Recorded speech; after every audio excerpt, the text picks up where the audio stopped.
સ્વાધ્યાય 14.1 નો વિદ્યાર્થી મિત્રો પહેલો પ્રશ્ન જો તમારા પાઠ્યપુસ્તકની અંદર 14.1 નો પહેલો પ્રશ્ન આપણને શું કહે છે 3.2 સેમી ત્રિજ્યા વાળું વર્તુળ દોરો ખાલી આપણને 3.2 સેમી ત્રિજ્યા વાળું વર્તુળ દોરવાનું કીધું છે પણ કેવી રીતે દોરવું તો એની એક આપણે માહિતી લખવી હોય તો લખી શકાય જેને તમે રચનાના મુદ્દા તરીકે ઓળખો છો પણ આપણે એવું કંઈ કીધું નથી એટલે આપણે ખાલી સિમ્પલ દોરવાનું છે શું દોરવાનું 3.2 સેમી ત્રિજ્યા વાળું વર્તુળ તો ચલો બધા હાથમાં એક સ્કેલ લઈ લો અને પરિકર લઈ લો તો જો મારી પાસે જે સ્કેલ છે સ્કેલના આધારે હું તમને કહી દઉં કે મારે 0 થી શરૂઆત કરીને જ્યાં મને 5 દેખાય છે તમને ત્યાં હું 1 સેમી ગણીશ જ્યાં 10 દેખાય છે ત્યાં 2 સેમી 3 દેખાય 15 દેખાય 3 સેમી 20 દેખાય 4 સેમી તમારે 1 2 0 થી લઈને 1 2 3 એવી રીતે આપેલું છે બરાબર તો જો 3.2 સેમી કીધું છે તો હું સૌથી પહેલા શું કરીશ તો કે જો 0 થી શરૂઆત કરીને 3.2 એટલે મારે ક્યાં આવશે 3 એટલે 15 એનાથી 2 કાપેલ અહીંયા મારે આવશે બરાબર તો હું અહીંથી જો માપ લઈ લઈશ તમને માપ લેતા ન ફાવડે તો તમારે શું કરવાનું તો કે પહેલા તમારે તમારા પાઠ્ય જે તમે ચોપડી નોટબુક જે યુઝ કરો છો એમાં સ્કેલ મૂકી દો પછી આવીને તમારે માપ લેવાનું જ્યાં 2 સેમી થી લઈને અહીંથી સુધી માપ લઈ લેવાનું એટલે આપણને ખબર પડી જો તો 3.2 સેમી આપણને માપ મળી ગયું જો 0 થી શરૂઆત કરીને 2 કાપા સુધી માપ લેવાનું છે મારે મને મળી ગયું 3.2 તો તમારે હવે બધાએ સ્કેલના ઉપયોગથી માપ લેવાનું છે બરાબર 3.2 સેમી ત્રિજ્યા વાળું વર્તુળ તો મારે જશે તો દોરી શકું કોઈ પણ કેન્દ્ર રાખી દો અને ત્યાંથી એક તમે આપણે વર્તુળ દોરવાનું છે જો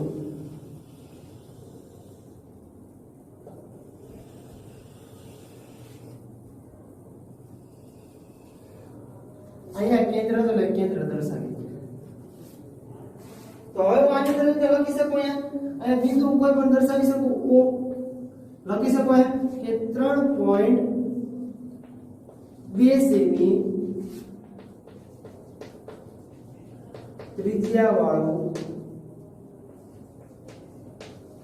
વર્તુળ રેડી અહીંથી આપણે ત્રિજ્યા કીધેલા ત્રિજ્યા દોરી શકાય 3.2 સેમી કેટલી 3.2 સેમી આ 3.2 સેમી ત્રિજ્યા વાળું વર્તુળ મેં પહેલા શું કર્યું તો સમતલ કાગળ લીધું સમતલ કાગળ ઉપર કોઈ પણ જગ્યાએ મેં 3.2 સેમી પહેલા માપ લઈ લીધું પરિકરમાં અને પરિકરની એક અડી મેં રાખી સમતલ કાગળ ઉપર સમતલ કાગળ ઉપરથી લઈને મેં 3.2 સેમી ત્રિજ્યા વાળું વર્તુળ દોર્યું એટલે આપણને વર્તુળ મળી ગયું 3.2 સેમી ત્રિજ્યા વાળું ચલો એના પછીનો પ્રશ્ન નંબર 2 જો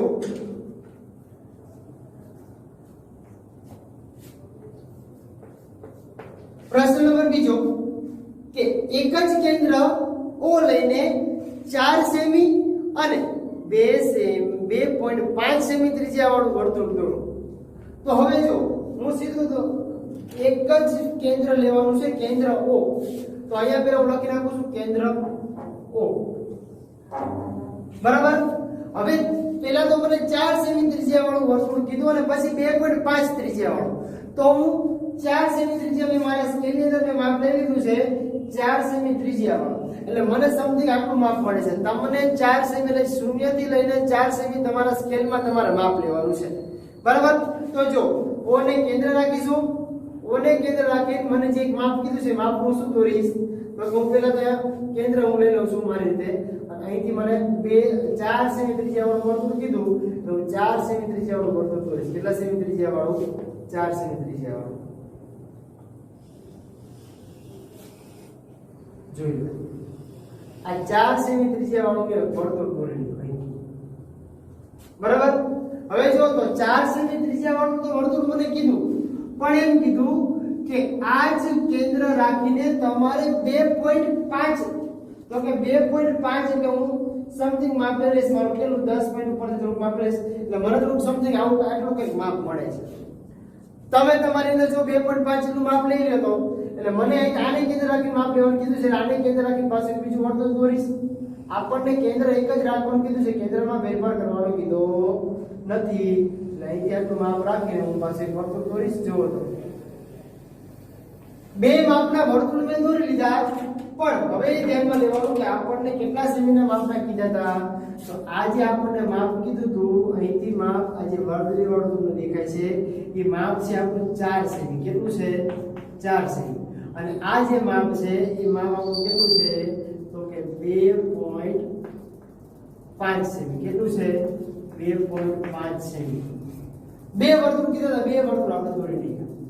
સમજી ગયા? ચલો એના પછી આગળનો પ્રશ્ન જોઈએ, ત્રીજો.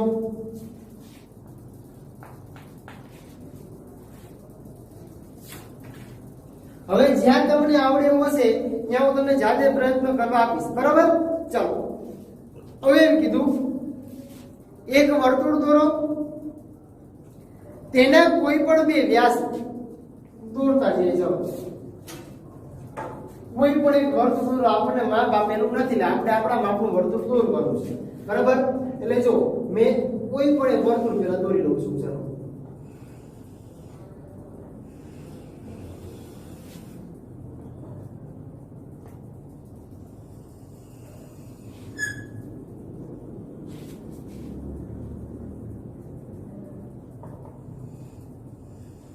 ચલો મેં વર્તુળ દોરી લીધું, બરાબર? હવે આપણને એમ કીધું વર્તુળનું કેન્દ્ર મેં દર્શાવ્યું. હવે આ વર્તુળમાંથી કોઈ પણ બે વ્યાસ દોરો અને આ બંને વ્યાસના અંત્ય બિંદુઓને જોડો, તો તમને કઈ આકૃતિ મળશે? જો બંને વ્યાસ પરસ્પર લંબ હોય તો. લંબ હોય એટલે આપણને ખબર પડે, લંબ એટલે ટી આકારની આકૃતિ બનવી જોઈએ, બરાબર?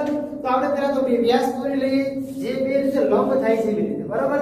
તો જુઓ, તો અહીંથી માપ લઈને આટલું જે માપ દોરું છું, આ એક વ્યાસ મેં દોર્યો, નામ આપું છું A અને નામ આપું છું અહીંયા B. અહીંયા જે આપણું કેન્દ્ર હતું, કેન્દ્ર નામ આપી દઉં છું O. બીજો વ્યાસ દોરી લઉં છું, અહીંથી માપ લઈને અહીંયા નામ આપું છું અહીંયા C અને નામ આપું છું D. જોઈ લો, બે વ્યાસ દોર્યા. હવે પાછું આપણને એમ કીધું કે બંને જે વ્યાસ છે, બંને વ્યાસના અંત્ય બિંદુઓને એકબીજા સાથે જોડો અને કઈ આકૃતિ મળે છે તે આપણે કહેવાનું છે, બરાબર? તો જુઓ, તો આ બે વ્યાસ છે ને અંત્ય બિંદુ, આ બે અંત્ય બિંદુ, આ બે અંત્ય બિંદુ કહેવાય. તો દરેક અંત્ય બિંદુને આપણે જોડી દઈએ પહેલા.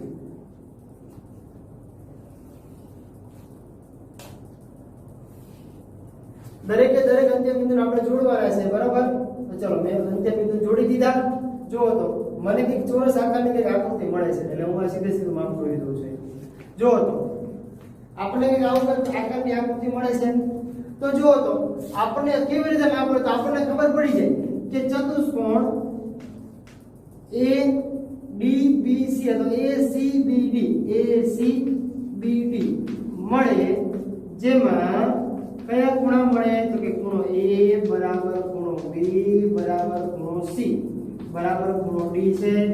હા, ચાર ખૂણો તો આપણને મળ્યા, પણ પાછું આપણને જો રેખાખંડ મળે તો લખી શકાય કે AC બરાબર CB બરાબર BD બરાબર DA મળે. જો તો બધે બધા ખૂણા આપણને મળે છે. ચલો હવે એના પછીનો બીજો બે પ્રશ્ન આપણને પૂછ્યો છે એમાં, તો કે આપણને એવું પૂછ્યું કે તમારા જવાબની ચકાસણી કેવી રીતે કરશો? તો જો, તો આપણે ચારે ચાર ખૂણા આપણને કેવા મળ્યા? સરખા મળે. તો લખી શકાય કે ચોરસને ચાર ખૂણા કેવા છે? કાટખૂણા છે અને સરખા છે. જો તો આપણને ખબર પડી જાય કે આપણે ચતુષ્કોણ મળે છે, એના આધારે આપણે લખી શકીએ. ચલો એના પછીનો પ્રશ્ન નંબર 4 જો, પ્રશ્ન નંબર 4 ની અંદર આપણને એવો પ્રશ્ન પૂછો તમને કે કોઈ પણ એક વર્તુળ દોરો અને ત્રણ બિંદુઓ A, B અને C એવી રીતે દર્શાવો કે જેથી. પહેલો પ્રશ્ન, પહેલા તો એક વર્તુળ દોરવાનું, એટલે એક વર્તુળ આપણે દોરી લીધું, બરાબર? આ તમને આગળ પ્રશ્ન સમજાવી દીધો છે, એને પાછો રિપીટ કરું છું, એટલે જો ધ્યાન રાખજો, આવડે એવું છે એટલા માટે. એક વર્તુળ દોર્યું, એના ઉપર A, B અને C એવી રીતે દર્શાવો કે જેથી A છે એ વર્તુળ ઉપર હોય, એટલે વર્તુળ ઉપર A દર્શાવવાનો આપણે આગળના પાર્ટની આગળના ભાગમાં જોઈએ. B અંદરના ભાગમાં, એટલે A ઉપરના ભાગમાં, B અંદરના ભાગમાં, અને C છે એ બહારના ભાગમાં હોય તો C બહારના ભાગમાં એટલે A અહીંયા B અંદર અને C બહાર ત્રણ તમને દોરતા આવડે એટલે પ્રશ્ન નંબર 4 છે તમારે કેવી રીતના કરવાનો જાતે કરવાનો બરાબર એના પછી જો પ્રશ્ન નંબર 5 A અને B કેન્દ્ર હોય તેવા સમાન ત્રિજ્યાવાળા એટલે સરખા ત્રિજ્યાવાળા બે વર્તુળ એવી રીતે દોરો કે તેમાંનું દરેક બીજા વર્તુળના કેન્દ્રમાંથી પસાર થાય તે બંનેના છેદ બિંદુઓ C અને D લો અને ચકાસો રેખાખંડ AB અને CD એકબીજા સાથે કાટખૂણો બનાવે છે તો આપણને એવું કીધું બે વર્તુળ તમારે સરખી ત્રિજ્યાવાળા દોરવાના છે માપ આપણને આપ્યું નથી પ્રશ્ન નંબર આપણો કેટલામો છે 5મો પ્રશ્ન છે આપણે અહીંયા લખી નાખીએ બરાબર જો આપણને એવું કીધું છે કે સરખી ત્રિજ્યાવાળા બે વર્તુળ દોરવાના છે તો પહેલા તો બે વર્તુળ આપણે સરખી ત્રિજ્યાવાળા દોરી લઈએ બરાબર આપણે ખબર પડીએ જો કેન્દ્ર આમાં ખાસ ધ્યાન રાખજો કેન્દ્રના આધારે જ બધું ચાલશે ધારો કે અહીંથી બે વર્તુળ દોરી લઉં છું આવી રીતે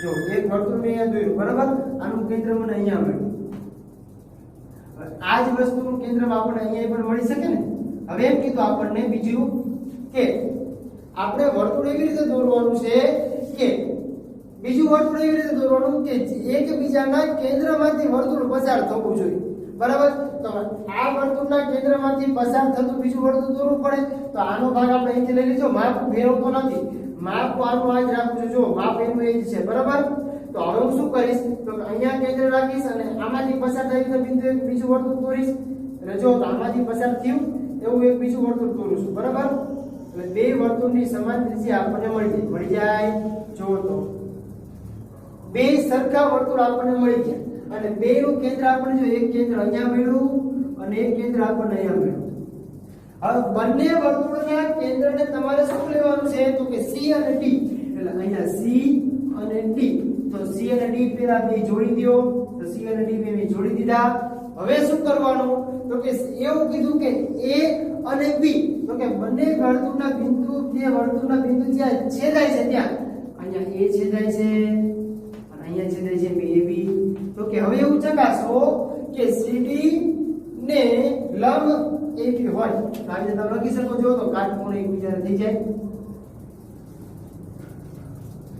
જો દેખાણું તો હવે આપણે પ્રશ્નના આધારે પાછું લખી શકીએ કે એકબીજા સાથે કાટખૂણો બનાવે છે અથવા તો ખૂણો COP એટલે અહીંયા માપ આપણે લખીએ છીએ O તો કે AOC બરાબર નીચે લખો ખૂણો AOC બરાબર 90 મળતા આપણને આગળના પ્રશ્નોમાં જે આપ્યું છે ખબર પડી જાય કે એકબીજાને કાટખૂણે લંબ હોય છે જો સ્વાધ્યાય 14.1 ના 5 પ્રશ્નો પહેલો બીજો ત્રીજો ચોથો મેં તમને આપ્યો છે જાતે પ્રયત્ન કરવાનો અને પાંચમો પ્રશ્ન તમને અહીંયા કરાવ્યો છે આ 1 થી 5 પ્રશ્નો અહીંયા તમારા આવી ગયા હવે જે વિદ્યાર્થી મિત્રો આપણને આગળ શું આપ્યું છે જુઓ તો કે હવે આપણને પ્રશ્ન અહીંયા તમારું સ્વાધ્યાય પૂરું થઈ ગયું હવે આપણે આગળનું સ્વાધ્યાય જોવાનું છે શું જોવાનું છે આગળનું સ્વાધ્યાય તો આગળના સ્વાધ્યાયની અંદર આપણને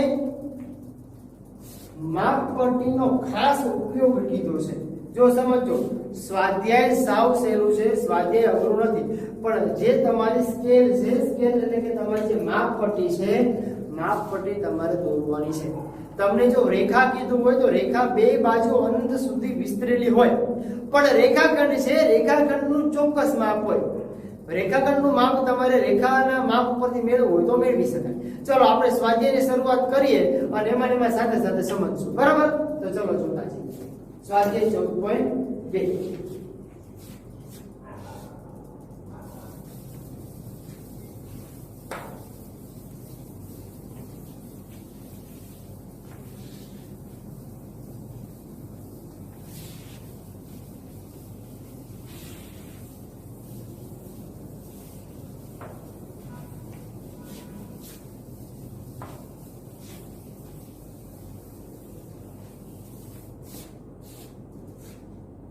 તો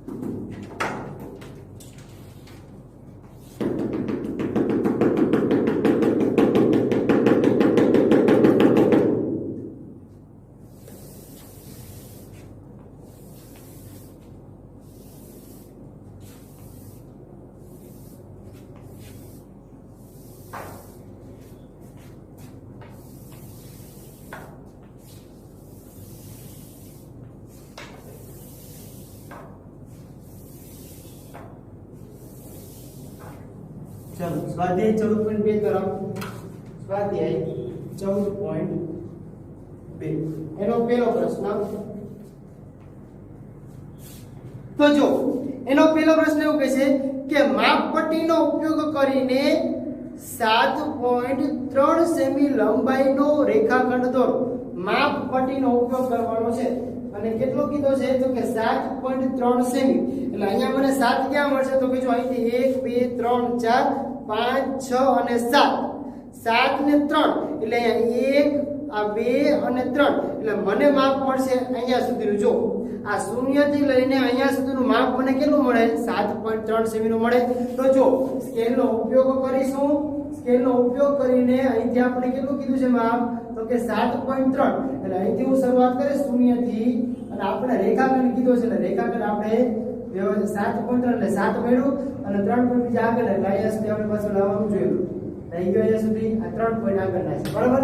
એટલે અહીંથી આપણને માપ લેવાનું કીધું કે અહીંયા સુધીનું પણ કેટલું તો કે અહીંયા આપણને માપ મળશે 7.3 સેમી.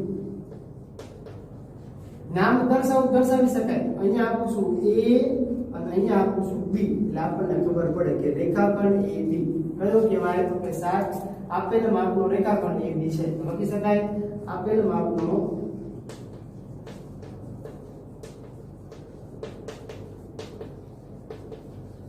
રેખાખંડ AB છે. 7.3 સેમી નો કીધો છે. હવે જુઓ તો આપણે બીજું કે જે રીતે લખવાનું કીધું તો આપણે એમ લખશું. બીજું માપપટ્ટી અને પરિકરના ઉપયોગથી 5.6 સેમી લંબાઈનો રેખાખંડ રચો.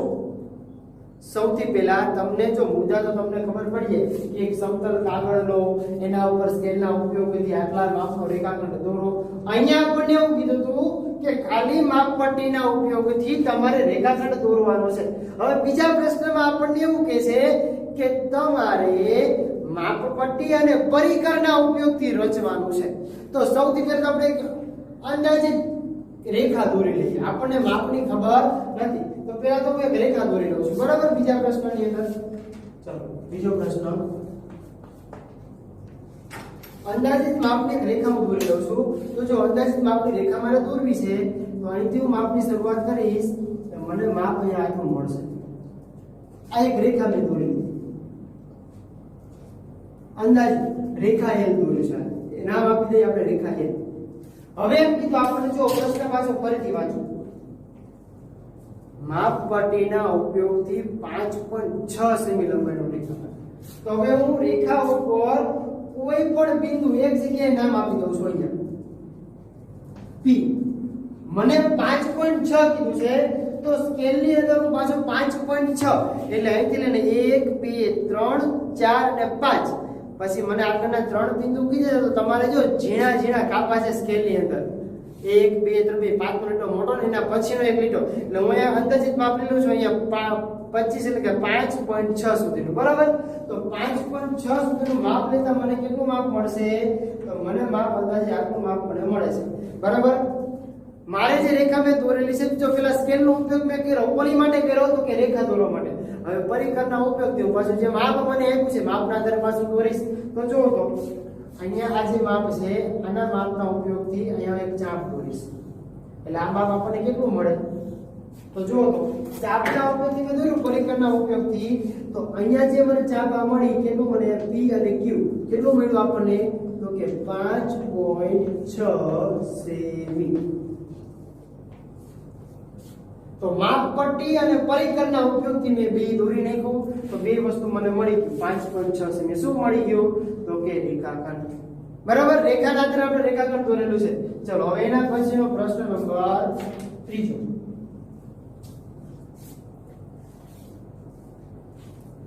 7.8 સેમી લંબાઈનો AB રેખાખંડ રચો. રેખાખંડ AB પેલા 7.8, આમાંથી 7.4 સેમી લંબાઈનો AC કાપો અને BC માપવાનું છે. હવે સમજો કેવી રીતે આપણે પેલા તો કેટલું કીધું કે 7.8 સેમી લંબાઈનો રેખાખંડ રચવાનો. તો ચલો 7.8 સેમી તો હું પેલા અહીં તમને બતાવી દઉં. હું અંદાજિત માપ લઉં છું. તમારે તમારી રીતે માપીને લેવાનું છે. 1 2 3 4 5 6 7. 7.8 એટલે મને 40 માં થોડું બાકી રહે એટલે હું મારી રીતે અંદાજિત માપ લઈ લઉં છું પ્રશ્ન નંબર 3 ની અંદર. એટલે તમારે એવી રીતે માપ લેવાનું છે. બરાબર, ચલો હું અહીંથી માપ પૂરી લઉં છું એટલે આપણને થોડીક તમને ખબર પડી જશે કે ભાઈ મેં અંદાજિત માપ લીધેલું છે. બરાબર, જોઈ લો અહીંયા રેખાખંડ મેં કેટલો દોર્યો છે તો કે 7.8 સેમી. કેટલો દોર્યો? 7.8 સેમી. જોઈ લો હવે આપણને બીજું શું કીધું છે? 7.8 સેમી ના માપનો રેખાખંડ દોર્યો અને હવે આપણને અહીંયા આખું નામ આપી દઉં છું A અને નામ આપું છું B. પહેલા તો કયો પ્રશ્ન છે તો કે ત્રીજો. તો પહેલા પ્રશ્ન નામ આપી દઈએ આપણે, થોડી ખબર માહિતી વધારે પડે. ચલો ત્રીજા પ્રશ્નમાં હવે એમ કીધું કે 7.4 સેમી લંબાઈનો. તો તમે પાછું પરિકરના નહીં પણ સ્કેલના માપથી તમે સીધું માપ દર્શાવી શકો. બરાબર, 4.7 એટલે તમે શરૂઆત કરશો આવી રીતે લખીને એટલે તરત ખબર પડશે 0.4.7 એટલે મને માપ અહીંયા અંદાજે આટલું લઈ લઉં છું. મને અહીંયા માપ મળે છે કેટલું? 4.7 મળે. હવે જો આ આખું માપ છે મારી પાસે એ કેટલું હતું? અહીંથી આટલું માપ કેટલું હતું તો કે 7.8. એમાંથી મને કેટલું કાઢવાનું કીધું તો કે આ જે માપ છે એ માપ મને 4.7 કીધું. કેટલું કીધું? 4.7 સેમી. અહીંથી આટલું માપ મારું કેટલું થઈ જાય? 4.7 થઈ જાય. જોઈ લો તો બરાબર. તો હવે એમ કીધું અહીંયા નામ આપી દઉં છું C એટલે આપણને ખબર પડે. તો હવે આ જે માપ છે માપ કેટલું છે તો લખી શકાય કે AB બરાબર કેટલું માપ હતું આપણી પાસે તો કે 7.8. એમાંથી AC બરાબર કેટલું માપ આપણને કાઢ્યું છે તો કે 4.7. તો હવે આપણે રિવ્યુ કર્યું તો કે CB તો કે CB બરાબર માપ કેટલું હોય એ માપ આપણે શું હતા બેની બાદબાકી કરવી પડે. તો જો તો 8 માંથી 7 કાઢો એટલે 1 અને 4 માંથી 3.1 જેટલું માપ મળે. અને માપ કેટલું મળે આપણને? 3.1 જેટલું માપ આપણને મળી જાય. આપણને ખાલી મેળવવાનું કીધું છે.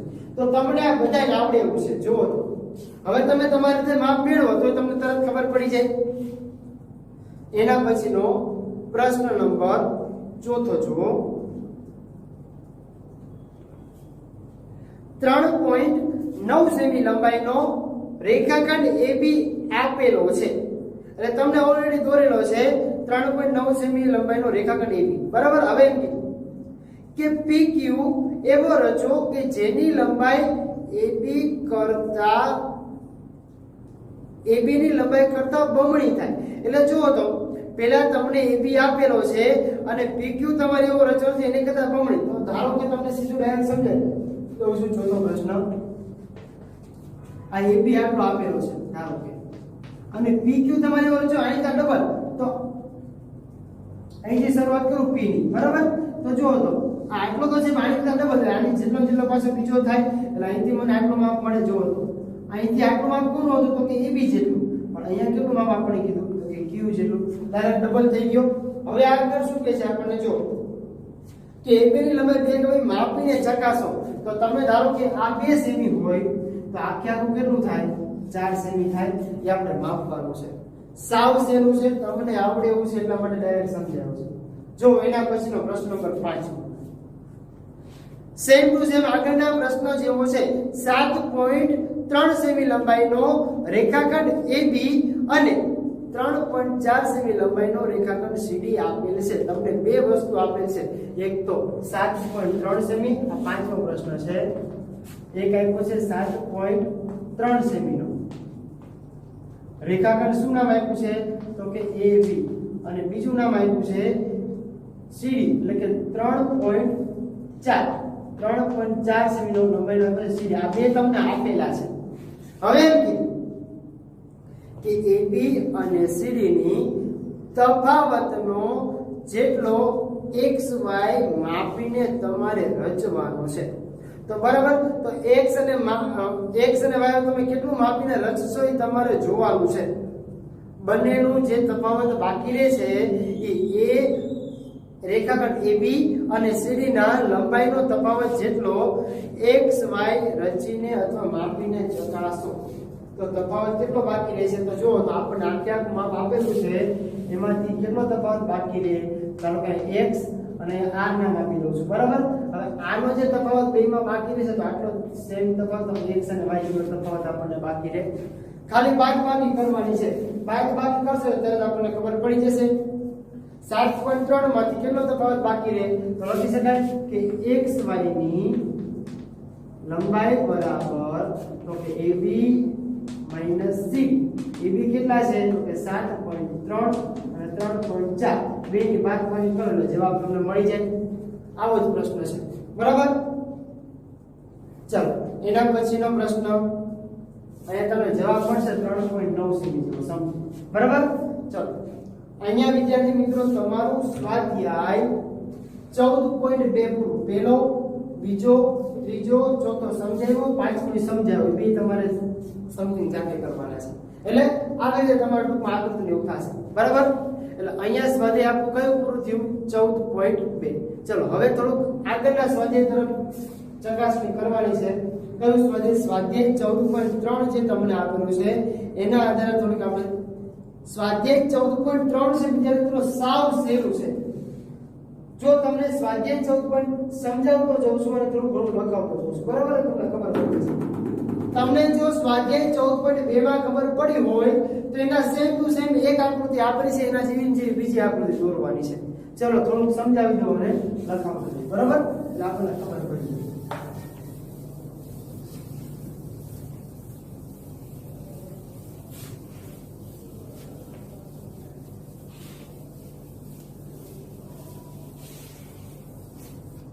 ચલો સ્વાધ્યાય 14.3 એનો પહેલો પ્રશ્ન જો.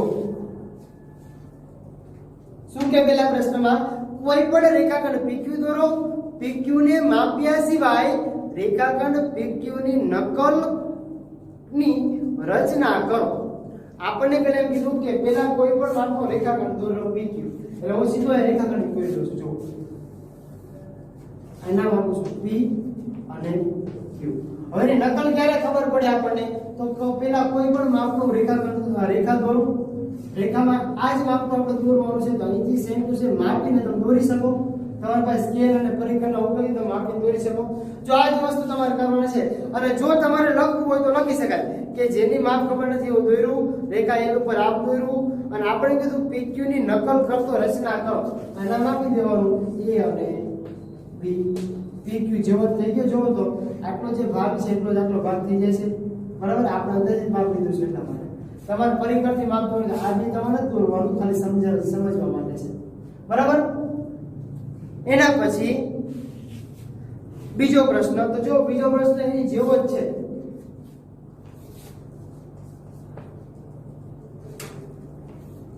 કોઈ રેખાખંડ AB આપેલો છે જેની લંબાઈ તમે જાણતા નથી આની જેમ અને કીધું કે લંબાઈ બમણી હોય તેવો રેખાખંડ PQ રચો. ધારો કે અહીંયા તમને રેખાખંડ પેલા આપેલો છે. નામ શું કીધું આપણને તો નામ કીધું છે AB. હવે PQ એવો રચવાનો આની કરતા બમણો હોય તો P અને R એની જેટલો થયો પેલી કરતા ડબલ. એની કરતા ડબલ એટલે કેટલો થાય? એટલો જેવો થાય. P અને કેવો y કીધો છે તો કે y અને Q કીધો હોય તો Q. આપણને Q કીધો છે તો Q લખો. એની કરતા બમણો થઈ ગયો. તમારે પેલા વિધાન વાંચવાનું અને પછી શું કરવાનું તો કે તમારે લખવાનું છે. બરાબર, ચાલો અહીંયા વિદ્યાર્થી મિત્રો આપણું જે સ્વાધ્યાય છે ને સ્વાધ્યાય પણ તમારું એ કેટલામાં પૂરું થઈ જાય છે તો અહીંયા સ્વાધ્યાય તમારું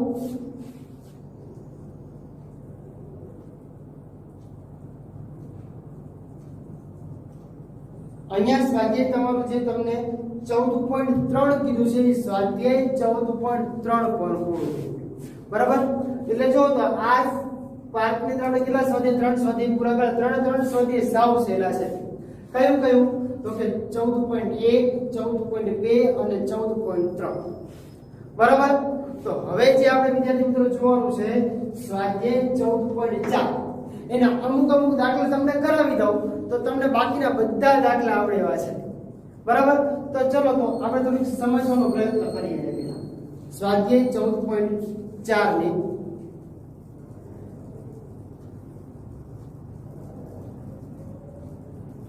સાવ સહેલો પ્રશ્ન છે, એટલા માટે હું તમને સમજાવું છું કે ભાઈ કેવી રીતે તમારે દોરવાનો છે. બરાબર, હવે જો આપણને પેલો એમ કીધો સ્વાધ્યાય 14.4 આપણે લખતા જઈએ સાથે. બરાબર,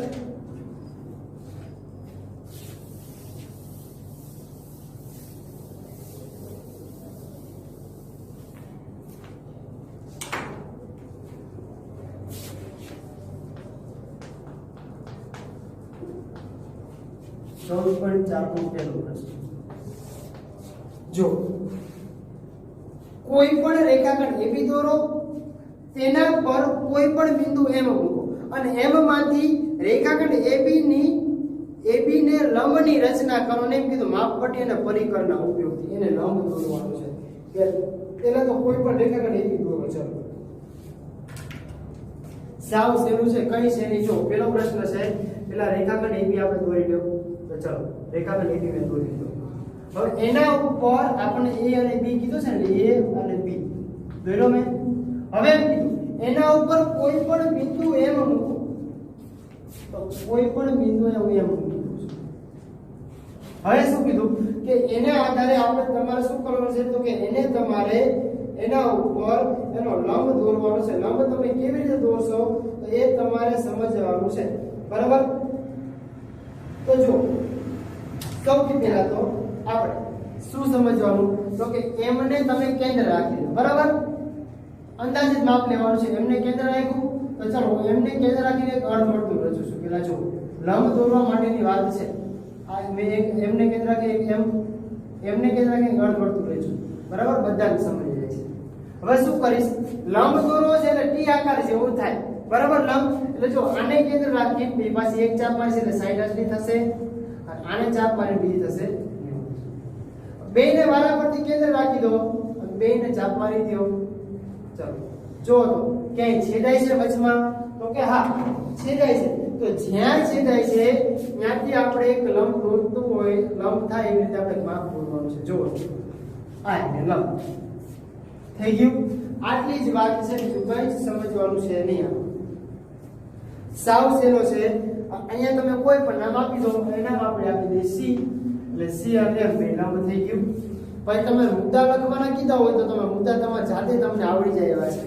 બરાબર, ચલો એના પછીનો પ્રશ્ન નંબર બીજો.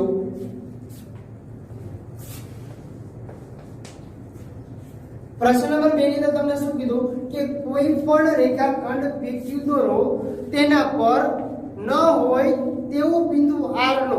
તો હવે જો હું પહેલા તમને સમજાવી દઉં. કોઈ પણ રેખાખંડ PQ કીધું, બરાબર, એના ઉપર બિંદુ R લેવાનું.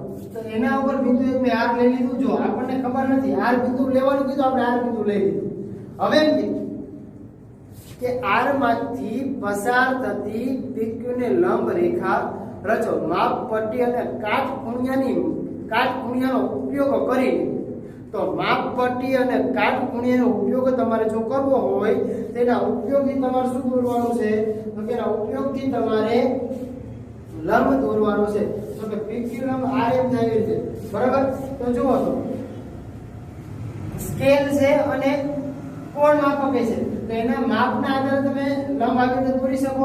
એના માપી દો M, અને તમે સ્કેલ લેશો તો સ્કેલમાં તમે આવી રીતે આમ કાટખૂણિયો થાય. જો આ રીતે કરો એટલે કાટખૂણિયો થાય. આપણે દોરવાનું શું છે, આ દોરવાનું છે એટલે કાટખૂણો તમને મળે તો શું થશે કે PQ લંબ RM થાય. જો તો આવી રીતે દોરવાનું છે. આને દોરવાનું લંબ જ આપણે દોરવાનું છે. બરાબર, કાટખૂણિયાની મદદથી. જેમ જેમ તમે સમજતા જશો એમ એમ તમને તરત ખબર પડતી જશે. જો તો એના પછીનો પ્રશ્ન પ્રશ્ન નંબર 3, રેખા L દોરો, તેના પર બિંદુ x લો અને x માંથી L ને લંબ રેખા xy દોરો. જો સમજો, રેખા તમને પેલા કઈ કીધી તો કે રેખા L દોરો, અને એમ કીધું રેખા L દોરી તેના પર બિંદુ x લો અને L ને લંબ રેખા xy દોરો. ચલો આપણે દોરીએ અને થોડું સમજીએ. બરાબર, પહેલા તો રેખા L દોરી દો. આ રેખા L ને દોરી, એના પર બિંદુ x લેવાનું કીધું આપણે. બિંદુ x આપણે લીધું. હવે એને લંબ xy ટાઈપને આપણે દોરવાનું છે. તો એને લંબ xy ટાઈપ દોરવું હોય તો શું કરવાનું? આગળની જે મેં તમને સમજાવ્યું, અહીંથી કોઈ પણ અર્ધવર્તુળ એક રચી લો. લંબ દોરવું છે એટલે બે વારાફરતી કેન્દ્ર રાખી લો. કેન્દ્ર રાખી લો, બેને વારાફરતી ચાપ મારી દો. આ તમને 90 નો ખૂણો આવડે તો આ ખબર પડી જાય. જો તો જ્યાં તમને બે રચાય છે ત્યાં નામ આપી દો. પેલા સીધે સીધે એક કિરણ પૂરી લો છે એટલે આપણને ખબર પડી જાય. બરાબર, જો તો અહીંયા નામ આપું છું xy. તો આપણે જોવો તો કે રેખા L લંબ xy મળી ગયું. હવે બીજું આપણને આગળ શું કહે છે વાંચો. xy ને આગળ લંબ રેખા રચવાની છે. xy ને આગળ જે બીજું કોઈ લંબ થતું હોય એવી રીતે રચવાની છે બીજું. બરાબર, તો xy ને લંબ થાય એવી રીતે કોઈ પણ બીજી રચના આપણે જો કરવી હોય તો સેમ ટુ સેમ આની જેમ માપ લઈ શકે. આ થોડું જે માપ છે આપણે થોડું માપ આગળ લઈ લઈએ એટલે ખબર પડી જાય. ચલો, તો આપણે શું કરવાનું? કોઈ પણ બિંદુ એક બીજું પાછું લઈ લો. x એ આપ્યું છે કે આપણે બીજું કોઈ પણ બિંદુ લઈ લઈએ n, અથવા તો y બિંદુ લઈ લો. બરાબર, તો y બિંદુ અકેલો પ્રશ્ન, ત્રીજો પ્રશ્ન છે એટલે ધ્યાન રાખજો. પાછો અલગ અલગ ભૂલ ના પડી જાય. તો જો xy ને તો કે આને જેમ તમે કેન્દ્ર રાખ્યું તો આને કેન્દ્ર રાખી અર્ધવર્તુળ રચી લો. આપણે આપણા માપનું અર્ધવર્તુળ રચવાનું છે. બરાબર, આપણે લંબ જ દોરવા કીધો છે. અહીંયા સીધા રો, અહીંથી માપને એક કિરણ અહીંયા રચો, એક માપ અહીંયા રચો. ચાલો, બેને વારાફરતી કેન્દ્ર રાખી એક ચાપ રચી લો. ચાપ રચી બેને વારાફરતી કેન્દ્ર રાખી. બરાબર, હવે શું કરવાનું? તો કે એ બેને લંબ થાય રીતે આપણે એક રેખા દોરવાની છે. તો આ બે જેમ લંબ થાય રીતે કિરણ દોરી લેવાનું. અને નામ આપી દો n. એટલે જો તો શું થાય? તો કે xy લંબ, સોરી આ xy લંબ, અહીંયા y એને આપણે કીધું હતું ને, xy લંબ. અહીંયા શું થયું? આપણે xy ઉપર લંબ કયું છે તો સીધું લખી શકાય. અહીંયા કોઈ પણ નામ આપી દઈએ આપણે, yn જ આપી દઈએ. બરાબર, કે yn થઈ જાય. અથવા તો આવી રીતે તમે લખી શકો. અહીંથી જે કિરણ છે અહીંથી આવી રીતે વર્તુળ રાખી દો. અહીંથી આવી રીતે આને કેન્દ્ર રાખી દો, વર્તુળ આવી રીતે રચી દો. આને કેન્દ્ર રાખીને એક ચાપ અહીંયા મારો, એક ચાપ અહીંયા મારો. આ બેને વારાફરતી કેન્દ્ર રાખીને આવી રીતે મારો તો પણ આવી રીતે તમને મળી જાય. તો અહીંયા તમને મળી જાય. બરાબર, બે રીતે તમે દોરી શકો છો. હવે જુઓ તો બસ આ ત્રણ જ પ્રશ્નો સ્વાધ્યાય 14.4 ની તો ત્રણ જ પ્રશ્નો હતા. અને હવે જે વિદ્યાર્થી મિત્રો આપણે જોવાનું છે સ્વાધ્યાય 14.5 એ આપણે આવતા લેક્ચરમાં જોશું. બરાબર, ત્યાં સુધી જેટલા તમને દાખલા બાકી રાખ્યા છે તમને વ્યવસ્થિત પરિકર અને સ્કેલના ઉપયોગથી તમારે વ્યવસ્થિત દોરવાના છે. બરાબર, હવે જે કે આપણે આગળ જોવા છે આપણે આવતા લેક્ચરમાં જોશું. Thank you.